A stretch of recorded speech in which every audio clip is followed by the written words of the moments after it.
However much we may wish otherwise, Indian society, as indeed every other society, has not been a seamless, harmonious entity with little or no contradictions. We too have had our share of intolerance and violence and the clash of ideas. Dissenting voices have been many and have had a much wider articulation in the past than we are willing to concede. In historical terms, social relationships were encapsulated, as they often still are, in the binaries of those who had power and ownership, be it of land, property, rituals, or whatever gives power, and those who did not. We know this relationship through conjugations such as Raja and Praja, the feudal lord and the serf, the factory owner and employee, the colonizer and colonial subject.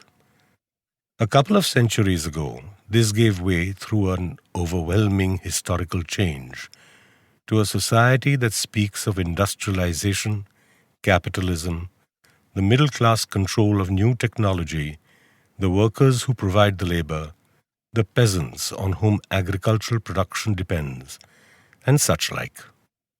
One of the factors that was intended to bind this new society together was nationalism, or the sense of people belonging to one nation, therefore nationhood. The massive change implicit in this, it is assumed, would be the evolving of a different relationship that determines the functioning of society.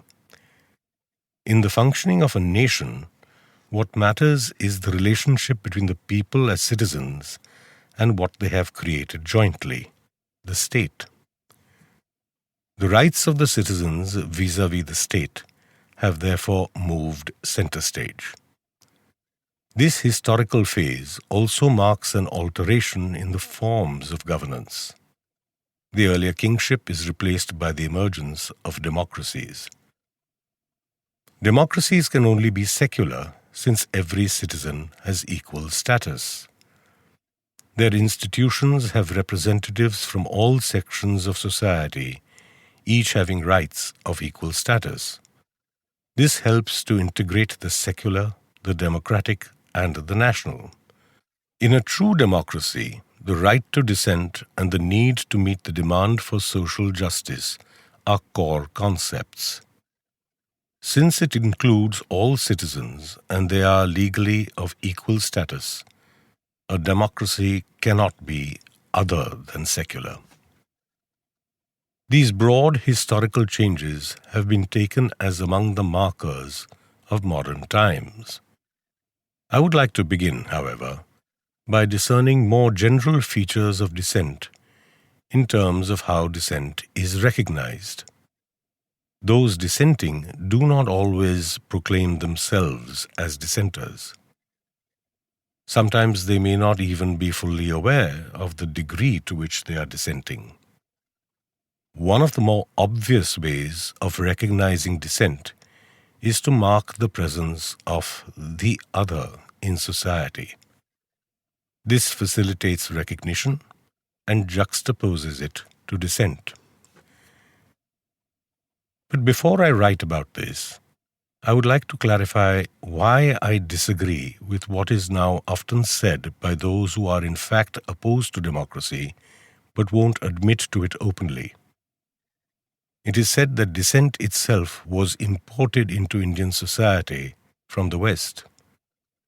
This is an argument made by those who visualize the Indian past as free of blemishes and therefore not requiring dissenting opinions. Such notions arise from wishful thinking. They were and are also exaggerated by descriptions of what have been called civilizations and high cultures as magnificent achievements, free of fault, and entirely acceptable to all those who contributed to their creation. Civilization is said to be a moment of rare sophistication when a society virtually surpasses itself in the acme of its achievement, having followed particular paths for some centuries, guided